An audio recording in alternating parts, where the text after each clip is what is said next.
era nalabyeko abantemyeko ekigambo ku Lwashasha Brighton kati bwe nagenze Nairobi nafunye eddogo ngenda kuloga kato switch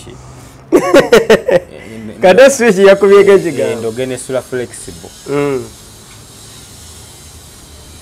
edagala nalese kambwemu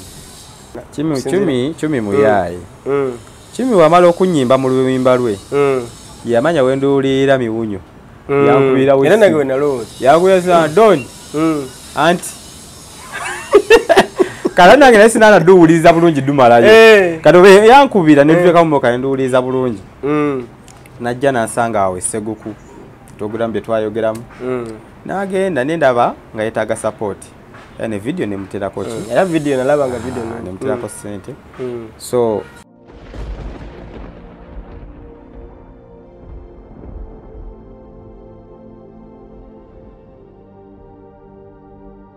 abatulaba amanya endoboozi fitiwa Don Chris eggwanga golina yekka ate kakati omulamu namugjawo waliwo akagambo kaliko ogamba nti bw'olifa bwe ndifa balikomba endagala baligamba yaliwo Adon kindeese wano nalema okufuna olw'okubwa bize bw'obeerako nga njagala okukulisayo ka vacation ke waliko e Kenya n'ebyaliyo tunyumize kubanga gwogenda n'otulabira n'ojja ate n'otukola ki n'otunyumiza ngena nembasakira omutwe nendeeta nekola ki nemba waako esebo professor tutandikire wa kukusimbulira ddala nava wano ngenda mpumulemu for 5 days that 3 days twapano lwakutandwa mukaaga sande 3 days nengende Nairobi muli Nairobi enyuma Nairobi enyuma waligendeko mu special jet gwe era mpozi gwali ento wali special jet ngekututte gwe nga gwe tewetaaga kwazi special jet oba tewetaaga ate soka bookinga ticket ebanyonyiyo ekulinda nekuzza nga yiyo gomanyi saawa zodda kaso anga olunaku lwoddiddemu olusussa kasente tekaba kangi ako si kikulu ekyo osanyusa bulamu bwo kasente ne bekaba kangi osanyusa bulamu bwo ekyo tukitunuuliranga nti akasente kangi ng'osanyusa bulamu bwo experience ya special jet eyo gye tunyumize madde sigimanyi hane kati nga bagenda kunyiiga nnyo kuba si ya sente nnyingi nnyo ya dola emitwalo 5 to and fro ziba sente nyingi si sente nyingi nnyo ya dola emitwalo gya Uganda emeka 5 wabula kubaako nebigenderako ate nekyokubiri tekubaako nti balina limit ya numbers ey'abantu bokola ki botambula nabo botambula nabo as long as balina ebisanyizo oba eboogerako nga tebatambudde tebakukusiza bintu oba biragalagala oba golde baki era tebimu kati ffe abamu tubikola nga bya kisiise ne tubikolaga oluvannyuma tupostinga oluvannyuma namusajja wange oyo apostinga walisewo n'omwezi naye nga ate wendi kati nga okuva lwava mu holiday tokyogeranga nako okujjako nga ate ffe tukunoonyeza ne mbaleka ofaananyi naye nga sinyeze era ngusala so nga ofunamu akadde nogenda ku vacation ensonga laki Skype nziweeri nze kyakulabirako bwemanga nsobola okutambula naawe osobola okutambula amakulu otambulamu akulaba amanye nti asikoma bikola bukozi wabula nange mbikola mashallah ekiba kirungi era kyakulabirako kinene tufuna obudde ng'obulungi nga tukola oba nakino naye ate fisa ennaku 2 oba 3 mu bulamu bweba tolina sente zirinnyo nnyo naye Skype ejja kutwala ku kizinga oggyeko amasimu go osooka obeere ku kizinga ennaku zommeka naku nga 2 okakkane ojja kugenda okudda ng'olyoke nenge ekyo gwasooka okugenda atwala musajja wange Meremenya yakola amaala eyo nze sikirabanga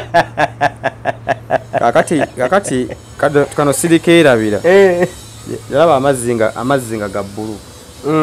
Meremenya alina kye yakola ng'awuga mu mazzi omwo kati amazzi ago gabaamu eddagala aga swimming pool kati bw'ofuka ng'oba galimu gakola ekisaako wenyini olya gateekawo ekipyapya yafuka mu swimming pool kale obukazi obwalimu ne busooka bugadduka bw'endisi Nejimaika na amazzi agatali mu ddagala ne ogafukamu kizibu anti kati bateekamu kali nga ne bw'okwatiramu katima kajja wooli ne balaga musajja wange yakikola ekiswalo musajja wange yakola amaalo teyagalabangako alinye mu tyubu z'abasajja naye wambonyabonya ku lunaku olwo kati kyasi ng'okunsesa naŋŋamba nti obanze nsigale wano olonga lwaki mbu wanyumye nnyo mbu kati ye tumulekeyo ffe tukomewo Uganda nga uli yagala jeega so mikwano gyaffe bwoba oguyina nga mukwano gwo nakadde ogutambuzeeko omulage ku bulamu obulala ate abo batajja kwera kuba kati omwana oyo ne munamwawukanye enkya tekimuva mu memole nti ayo nagendayo ko ng'omuntu bwati yakoze kiyatutte naye mwawukana tekivaawo ekyo Okay, Don, nga tuvudde ku lugendo olwo ka vacation ke waliko. Nenda sandi agadde cover ko nga tompaddeko experience ng'ogyeko ya private jet eyo. Experience yali kale. Simanyi bwenyiza kinyumya nenze kola nnyo gundi ezo vacations. Naye buli lwenkomawo wano mbanga ndi mupya. Oba refreshings obwongo. So twatuuka tugende Nairobi twalina omukyala Amelia Nambala ne tugenda bagiyitoba inibiki bambi kifo kyamaanyi nnyo kiri awo ng'oyise mu Nairobi n'oyitamu so ennaku esatu ze namalayo nalyoke era kyekyo mashallah kulikirayo ddala teweetaaga genda wala Nairobi wano ogendawo era n'onyumirwa obulamu wanyuma nno basi ya mitwalo meka meremenya 2 bwe mbasodde nga tosodde biri byaffe bireke basi ya mitwalo 12 basi ya mitwalo nga 25 twandifeje mitwalo 5 wetaga obukadde bubiri obusatu okwenjoyinga upkeep biki obula mane bokunyumira amakulu awo mbasigenze na tukuskype awngenze byange byanyonyi nnyo kakati ebyaffe era simanyi ebyaffe byanyonyi nnyo ne wowe ogendako wali Rwanda byakanyonyi ne wowe ogenda Kaseese wadde okimanyi nti wali ennyonyi egenda Kaseese ze natuuka Entebbe ekyo oli kibuuza natuuka Entebbe nga waliwo ekigambo Kaseese boarding mbu Kaseese is boarding oloziba nnyonyi kikati helicopter sokoleke era nembuza ku Ntebbe egenda kulandinga Kaseese nembuza gwe naye wayi ne Kaseese ine ennyonyi kankwate kasimu kale so hallo sida mukwata simu ndokosi tekisoboka ati zivuga wano nga 15 ngwero ino ziko neguba kwa business ino sigange tambula ne kale banyuse kati okay Adon nga tuvuddeyo ku lugendo baziko nga lokoleseeyo ku kwanya kyamaanyi mwali mukatemba mungi sajanga yagala kumbulako afuse mu swimming pool kakale byansanyusa nti abantu waliwo obuzunguzungu otandika omulabanga ggoonya kuba mazzi nafuka ekintu kino kikola ki kikwetoloola bamulabira ddala nga ggoonya weddenga kale ne binnyumira tewaliyo ate wafunayo buzibu nga bwe wasanga e South Africa omanya South Africa okusinziira ku bigambo byatunyumiza yensi gye neetamwa okuva ku planet Earth neno yo wali malidadi wali beta wali malidadi bali abaana be South Africa bewe ddembe mbwasobola n'okugamba todde South Africa ye kenyini nagana mu setali wamwe mwewadde ddembe era gwe todda ewatali wuwe balina ebu community obw'ekidongo tebaveeko abo tebalina makulu nga tuvuddeyo ku lugendo olwo ate wayiseewo naku mmeka twali ku mukolo lwa Sunday lwa Sunday ku Sunday twali ku mukolo gwe wali otegekedde sister wo Sophie Love experience gye nalabawo nanyumirwa nze yadde nali mawulire gange ne nanyumirwa naye nenfunamu ebyokubuuza byali bingi ekintu ekyo kijjawa ekyokubeera nga si kubeera nti oli busy mirimu naye ate ofunayo n'okulowooza n'ogamba nti eno birthday ya sister wange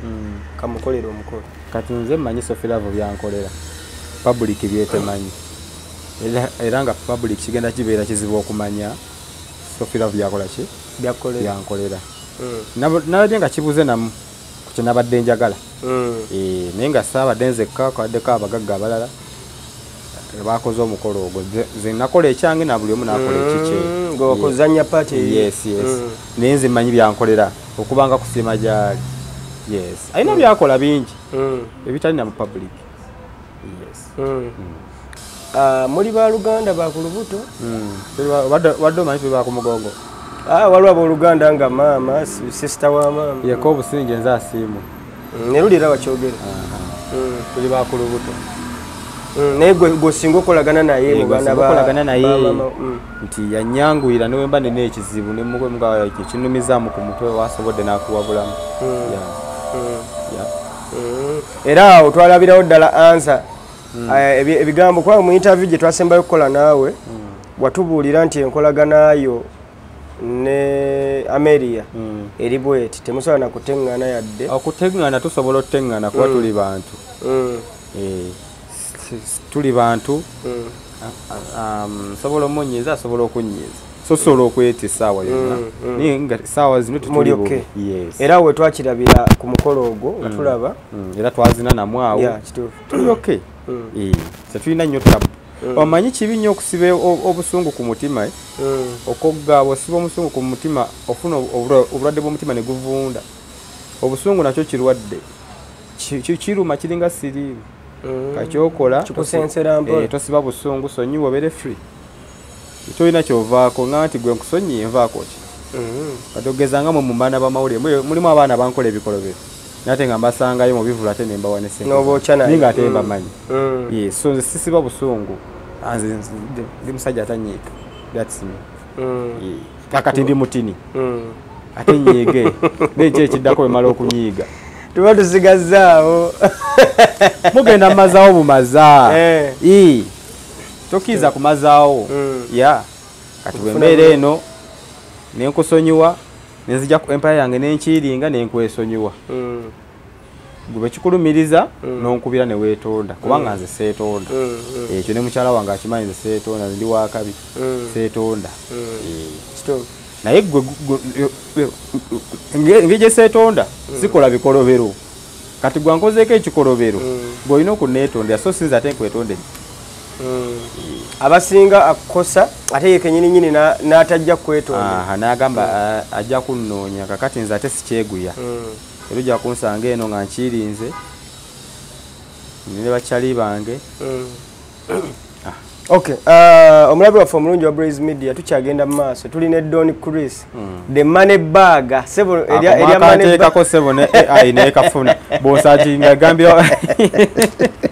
bonenya money bag baleeta Don Chris anti kati gwe money bag nti wenkusangira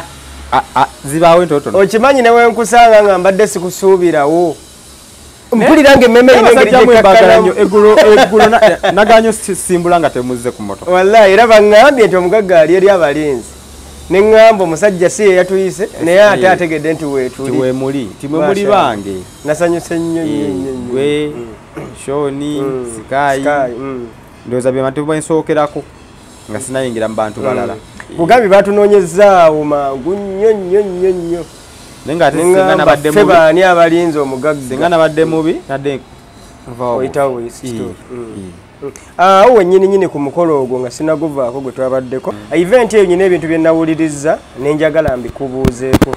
mu bio statements omuyimbi kati MC Chumi yes ali comic abamu bamulanga comedian ne wabanga asobola okuba oluyimba olutambudde eggwanga lyonna ne wabwere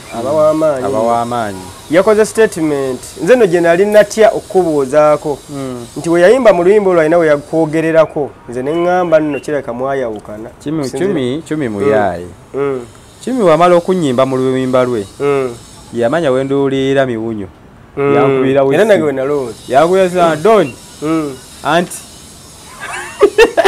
kala nange naye sinana duwuliriza bulungi dumalayo kati yankubira netuleka mumoka nenduwuliriza bulungi najja nansanga awo esseguku togulamu bye twayogeramu nagenda nendaba nga yetaaga support ne video nemuterako era video nalabanga video nemuterako ssente so kino kiwa abantu abalala kyokuyiga nti yo omwana ono kyaba akuyimbyeko singa kiba tikikuvoola lwaki ojjonkera mulimu families ez'abagenzi abaafa bakafeero baani okugeza DJ Michael n'addamu oluyimba ne bamujonkera twagala milioni 7 so nga aluzzeemu ku keepinga ligase y'omuntu okitegedde bulungi twagala milioni 8 nze siina buzibu namuyo omuntu anyimba kasani tanzivoola sikirinaako mutawaana obuzibu buli mukunzivoola nange nsobola okuvoola mukasirise mu kibuli byagaali ekibuli ky'omugagga mba nkitiira okitegedde naye nga cumi simuyinaako nnyo buzibu tewali nnyo mbeera n'abamukozesanga ezo interview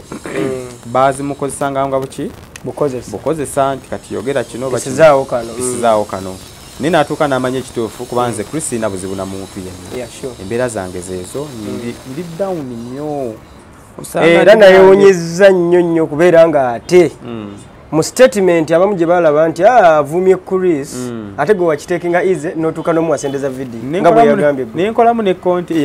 content nti buli video gye nkola ng'eggwa bagamba bano Doni waki wambwa sikirinamu buzi siina mbwa tokalabya akabwaka ka Jaden n'akabwaka ka Jaden n'akanyonyi koza akanyonyi erinnya kanyonyi kaleke kandawula nakatuma erinnya Ganda kasuku kaparot ne kandawula linnya wakayita kandawula kalina olugambo kalinga kyaliwa ku mukolo actually wito omukolo bayinza olowooza tubadde ku event ku night bagiyita Shades of Kampala Henry ku lunaku olwo lwennyini ekiro ekyeggulo kyennyini nenkulaba nga mukirinza ne DJ Mike awo era mwamaze obudde bungi nga muli awo bwe munyumya bye tutawulira wadde nga twabikutte momenti zamwe twazikutte ku bifaananyi ne mwena gye mutaakutte twagenze wali bomu ne tulikira eyo si bwe kyabadde muzeeyi Mike si gye twabadde gye twakubidde eri gundi eri gye twagenze wa abani ekiro gye twagenze ekiro gye twasembedde anti kati fe twasembe ebbala ate wabadde pate eyaddala wetwadde mukasiki so Michael mbadde naye sibusoose tuzenga twesanga mpolampola ne ku office najja bwatyo mpolampola muli bamukwano yes era aze tomulabye mulabye era aze kuyimba kukiringamu eno empire ya munamawulire muyimbi ani Don Chris Empire era wansi awo ddala wenja okukulaga bafumbirawo n'emmere abakozi bajja kuba balya n'abazze okundaba nga nabo balya kubanga okulya Luganda wetutudde gwe omulabye atulaba ku Blaze Media wetutudde wano tuli kalina fulo simanyi ziri mmeka yakusatu tuli ku floor yakusatu wano Skypins Tours and Travel ge maka gaayo era we mugenda okudda wano nayagadde enkoleyo ekyafayo kitya kimu mu Africa yonna naye mu Africa yonna tewaliiwo Tours and Travel erina chambers zaayo tewali Tours and Travel company ng'erina chambers ngeno bwe nga wano Skypin bali mu office bakutemamu bati mawanga katerabira kalumu kamu katerako kalumu kamu ne babulamu ne play nabeereyo ne nga office ebinyumirwa ine no mduli kakati ne wano chambers bagadde era buli muntu ajafuna service ye mu bujju inyonya agisanga wali ebuka agirabako amakulu bwamala okuva wano kunona katugeze ova mukola air ticketing waddemba okukwata obukwase wano mu Skypin tukoola airs zonna balete diru tukole companies enyonyi mwenna tubakoola mujje tukole kwaye mwe ba agent gwe batagenda noonya nti ate yasengukidde wano era bagenda teeka ekigulu waggulu eyo Skypin yes nga tobula nga ne wembeera eri ku lusozi luli oba okiraba wembeera ekigo oba okiraba bwembeera eno oba okiraba so ffe tusinziira wano abalina business bazire tukole mu maka eno onkubye kye bayita surprise kabaka gyatuula kabwejungira anti kakati ba empire luba lubiri kati olubiri luba ne kabaka naye lulimu queen ate kabaka abeera awo queen lwaki anti ntya mwana abakazi bayaaya abo toyinza baso ayinza okukubala akazimbe ekyapa ky'akazimbe ogenda okwekanga mwana omu bwati nga kuliko Don Chris n'omulala ewe nga bamutaddeko tebamugambako nti bakuteekeko tebamugambako nti bakuteeke owaje ontwala eyo tuveeyo gwe oli mwana mukwano gwange totwalayo bonna Don mbadde njagala omulabi waffe omulungi wa Blaze Media omukubiremukko ojja otya ne idea kubanga tubadde tukumanyidde ku Haruna Molo ku level ey'okusatu nti omuntu bw'ayogera Haruna Molo ekyamazima Haruna Molo giraba ebaddewo ebbanga ddene era ndoza bagenda okujjawo nga weeri naye efunye nnyo ettutumu olwa Don Kulisi oba olwa Sky Pinis nga kwendi yes nga kwoli Haruna Molo tukumanyiddeko nnyo nti bw'oyogera Haruna Molo ogattako kyakubiri nti ku level 3 ku Sky Pinis ojjawa idea egamba nti akankyuse tekiiza taataaganyamuko ngenda kyogera bwe nti tebajja taataagana ngenda kyogera bwe nti nti balandirodde abatupangisa ebizimbe ebyo temuzimba nnyo mitima kati landirodde wange yatuuka n'azimba omuki omutima bw'atuuka n'azimba omutima mbu nankubako ekibaati awo nyini ku level 2 abakiranti wange bambukira bati ye n'ateekawo ki tours and travel company bulungi nnyo ebintu bino tubikola naye tubinamu obumanyirivu kyasuubira nti oba abamu abakibuukira balina obuki obumanyirivu kati nze bwe nakiraba kyanyigiriza naye neŋŋamba newe nina okukyusa engeri gye nkolamu ekintu kyange kubanga gwe master plan. Thank you. Era wembanga omuntu ajja kusobola okuneesigira wano mu chambers zino kitegeeza mbanga wali mbadde nfuna 50% wano ngenda kufuna 100%. Otegedde bulungi nti omuntu ojja kujja nga kutrusting kuba wano waka waliwo badde opangisa ne service gyagenda okufuna nga agiraba ebyuma bitwese bya technology ebiri wano tugenda bibalaga nga tukoze press conference esooka mujja birabako ebyuma ebikozesebwa wano bijja kuba biralamu so mu business tuba n'obwongo bwanjawulo buli muntu tobuukira oli kyakoze oyinza otomera nze zange sizijja mu Skype kati gwe bonda onooza sene nzijawa mu Skype nawe n'ogikola amaanyi gano aga Don Chris balowooza gava mu Skype ne gadda wano olowooza nawe osobola okufuuka Don Blaze so nga Don Chris Empire ndala ne Skype ndala wabula just gwe boss ze boss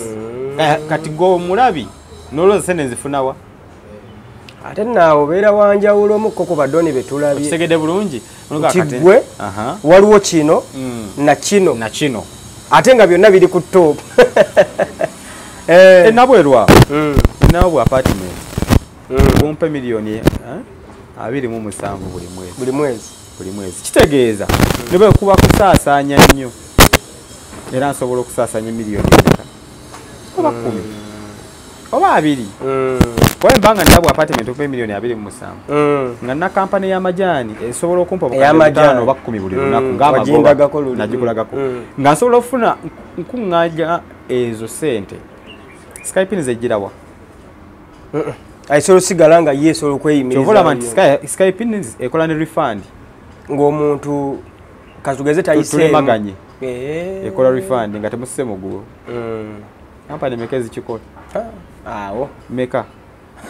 anti ebambiri mala kwesika bitogi muba mulina okwegoba Kampala yenna nzife ku Skype gobeera procedures gye refund yo era tetukkiriziganya nagamba n'ogo tata wange akola mu State House simanya tata wange akola eri simanya saagana kubiwulira nonsense tonyumiza otegedde janga Blaze following procedures bulambu tambule oyitamu otambule bwe kiba kiganye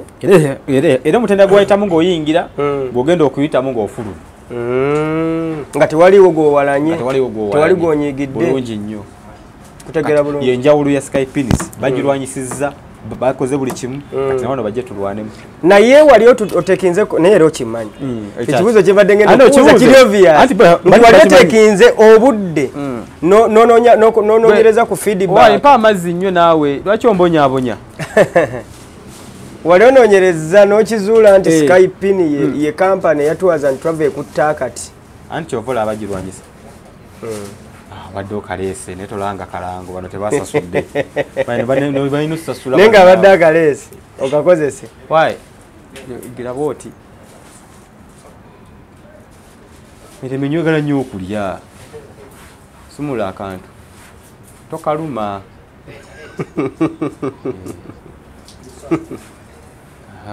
bano bajja tuwa ssente tofaayo tewali buzibu bajja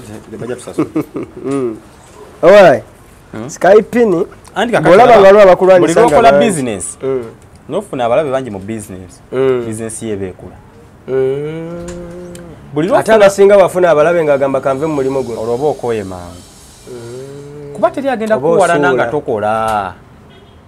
teri agenda kuwalana nga business yo terina makulu akuwalanire ki ng'omanye abantu ababukidde kunze okukola twaze ezo Doni Chris afunamu sente katukole naye nga takiinamu experience awo oba ogenda tutomera nga naye babikkula passport yo temuli yadde visa eya Uganda gwe nannyini wa kampani gwatwala abantu ebweru toyinamu yadde visa gyogamba gyobatwala nebwe gomba okola ki ogenda naye ate nze Chris mbadde nga ntambula before nga ne Skype nakola ki tennababeerawo kitegeeza gwe gyoyagala okugenda okulaalira nze ngendayo nenkomawo tolina nakikwegombesa genda beera sikirina by the way sikirina kyonna kyekiri ninakuba wano oba ntya then go to service so okola business oba mudala gwa nnyanya oba otunda ki naye n'ofuna empalananga nnyingi make sure nti kyokola kirungi abakulwana gye bakoma okweyongera nyweza bunyweza togwa mu maanyi oba ku mulamu tozikiza neggwe kumanyitawo zenwanyi naye gwe Breezy kumanyitawo zenwanyi okuyimizawo ekitongole ekyo nga bwekiri ng'olwaleero osobola okubeera namba emu bw'oba ng'oyogera ku tours and travel era oli mugumu okitegedde oli mugumu olina omutwe kubanga sometimes wano e Kampala wano omuntu asobola okujja n'akulwana nga tomanyi kirowoozo gye yakijje ate nga tomanyi naani amusindise ng'alina omuntu amuli emabega naye we tulife so mena bakirani baffe tubakowoola tuli kitende next to Jesus Christ Church era noba oyimiridde nga wakaveeka jansi wali noba oyimiridde ku kkubo wali ekipande oba okiraba nga kyaka kala ya bbulu mashallah omulimu gwebale bakubalira wano emyezi nange nembabalira wiiki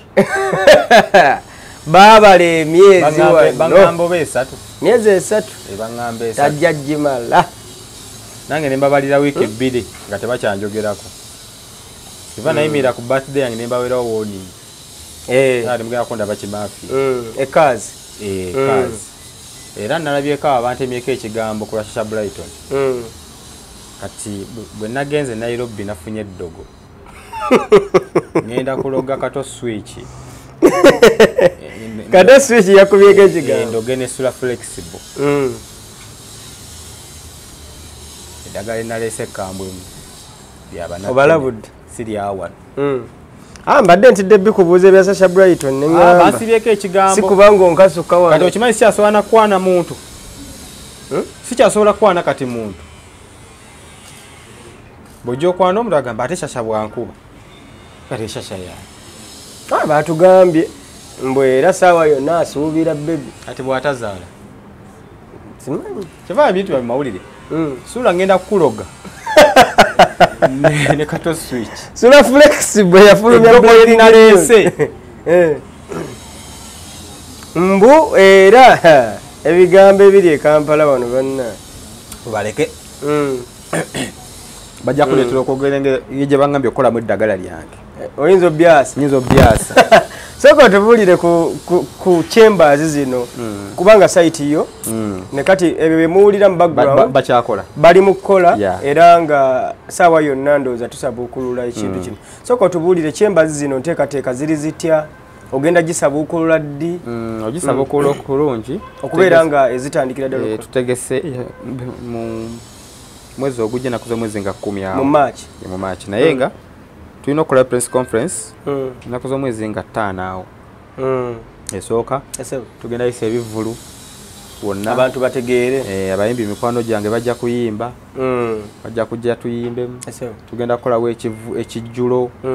kati wansi wali wosookedde reception wansi ku level ku ground floor eyo na reception kati waliwo ate olukuubo wansi era still ground floor eyo wetutuukira yewali n'ebyenfuna finance biki byonna biri eyo eno waggulu kati level eyokubiri okuli managers ba HR ne legal team yaffe level 2 kati eyokusatu yannakyemalira dictator nze dictator yange wateekawo ne kano bakayita bate kano sikamanyi nga we kabalukoni kalinga kyomanyizi n'ennyumba zammwe zino wezitikati okiringa ne katobudde bwe buti akawewo okawulira sana gobadde akenyanja ati yiringirengera ne mukuba omuziki ogulwabe guguli wali wagigulira ddala yennyini gyebbyero ne mbeerano emmotoka woozirako abagenda ku kisaawe ennyanja wekweza kawewo ne bizinesi wekola wansi kati bano bayimbi njagala kulaba dooni twabakodde omulyango omulala we bayita tebayita wano anti nange mbadde eri tukulinze tulabye emmotoka eyitawo ne bagamba azze ne tulinda ate ngenza owulira nti ate bakunonye yambuka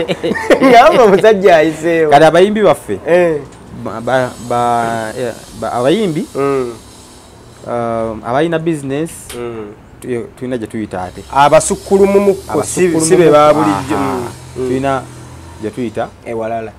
business area yeeyo kati waliwo ate akaserikali akalala wali gye tuyaddirwa esajja ne dictator ekisenge kiri ekisembayo eri ne tubikola nga n'okulya tufumba kye twagala ne tuli buli aliwo n'afuna kitegeeza omukozi wa Skypins no yakola omanye abakozi bawukana no yakola mu Empire baliyanga balimi n'abagenyi abazeewo obuzi yes tuunyanga kirana nti osooka kunywa kachayi chambers zino mu kuzimaliza kubanga bye tuwulira tuli ku final touches mu kuzimaliriza ozimaliriza nga zirimu bisenge nga bimeka ebisenge tekyali mu bisenge tekyali mu bisenge engeri gyeri nti office partitioning ko kyoyagala okutemako kyoyagala toteeka mu bisenge kubanga enkya ojakyusa mayindi oteekemu eddwaliro oteekemu kyona kyoyagala okay nyina bwe mbadde awo ekipande ndozo oba kyekyo bwe tubadde wali badiro nga basiba oba kiri nendaba nga waliwo ekyeyongeddeko ndabyeko ebikontayina ndabyeko amaato kati namukwano gwange yakubuka mu siipingi damu awo mpulire namukwano gwange yakubuka mu siipingi ebyakago kati nakyo twakigase mu tours olina byoyagala kuguliza bweru eyo gwe tutuukirire njagala endiboto okuva e China gwe tutuukirire nakatali wono gayi wa maliva omulabawo mwakyongeddeko omulabawo ono gwe yagenze kuleeta Skypins Tours and Travel yeyongeddeko eddala anti kyekyo tulina okutayiza ssente ku buli kituufu obadde wali tokyajaawo badde sikyajaawo badde sikyajaawo nga ne bakiranti bange bangi okuba paradinga awo nga sibawa kitiibwa naye kati wano bajja kuba n'ekitiibwa babalabirira naye batera kasawuna eri kiraya nti osooka nokwotako sente zenkuwa ziba zikyamala wembanga ate nsoose kwota mumanyi kyo baze ngenda okukusaba nnyingi nze ngende n'ekiriwo kwogende n'ekiriwo bakulabire bakunyegere ku masaagi don onaasoboka katukola byanjawulo kyekirungi nti nze kuva buto nayagalanga nnyo okubeera omusukkulumu ne baganda bange bakimanyi obuuzanga sofyo nayagalanga nnyo okubeera omusukkulumu era paka mukama n'akimpa tosobola kuba musukkulumu katokikiririzaamu boyinza eri musukkulumu kati naawe ate oli musukkulumu tegedde kati ekyo yenze naawe yeggwe buli omu musukkulumu mu kiti kye tenasalawo okubeera kyendi kati gwe ne boononnwa n'otya yaso firimu yangaananga naye toli mwangu nemugamba siri mwangu nti bwe nteekawo kampani nebuuminga neerumya abantu emite neerumya abantu nega kati mukyali ku kampani zijja nange nenzija nawe nojja kati bakyaliko n'embwa yange ejja kyokka ne kampani y'amajjani nga naye ejja kazegeze ogwanga omutwe gukyabaluma gukyabaluma nnyo balina okumira panado amakulu eggwanga okyalisumbuyira ddala anti eggwanga ndisumbuwa nabantu batalina byakukola naye alina ebyokukola talina budde bwange n'omuntu ayagaliza aba alina kusiima busiima twongeddemu kale okwanguya ku services kuba wali wadde watono ng'abantu abatukola paka tebabeera awo katono tubakoledde nga babeerera ddalawa abakola nga babeera so twagala twanguye ku system ya paperwork ngeri wano wenyini kati kimu kigenda kuba kivaawa wano wenyini ku kitebe bingi twongeddemu ebyo ebya kagosiping bingi byobima bingi era ngenda kusinzira ku mukutu gwo wano mukoole aba airlines bonna mu ggwanga bajje tukole oli open ku yennajja bajje tukole naye era ndowooza yeggwoyi ate wabali business kubanga it is very hard omuntu sekinoomu okubeera ng'agenda direct nti ngenze ku Uganda Air kola ticketing kibasumbuwa era eggwenga ticketing agent visa processor gwayanguya n'omanya nti nkuwadde tickets 10 nkuwadde tickets 2 kati bonna tubakoola bajje tukole business ate kati ewokusanga siwe bayita wano wenyini nyini n'ekipande kigenda bayira wali ekinene olaba wali billboard yawo ekipande ekigenda okubeera nga kinene bwekiti naye ndi dictator kugenda kubako omutwe gwange awaddoni kuli sempaya esebo tulabako omutwe gwange walalabe ngina ebigambo bya kampani okay Don Chris mpoziziko nga waliyo akatalekeka naye zezo ensonga ezimu zabadde zindese okubeera nga njogera naawe olunaku olwaleero era ssebo buli wenkyala wano nfuna bingi nnyo ebyokuyiga kati nga bwetunyumiriza ebyali saidi eri ebyammeremenya bwengendayo njabeera mwegendereza swimming pool ezo njiza ebizirimu ezimu nsooka kgenda manju nga sinnabagira ate tokolamu era kituufu mpoziko nga wali akatalekeka siina nnyo mpoziko nkowola abakiransi baffe bonna essaawa yonna ekitebe kiggulwawo edde tugenda kuba tuzibagamba era mugye tukube pate wano wenyini tebayonoona amadirisa atuba wansi wanza eno eno wa dictator restricted area kirungi nnyo kiri situated neighborhood so byebyo mweyongera okutwagira ku Skype business muzireete twebwe tuli mashallah ate yanziza nnyo sebo top barakallahu fikum anti ngenda kusula busuze sigenda kusiiba zigenda sula busuze sula bulungi mashallah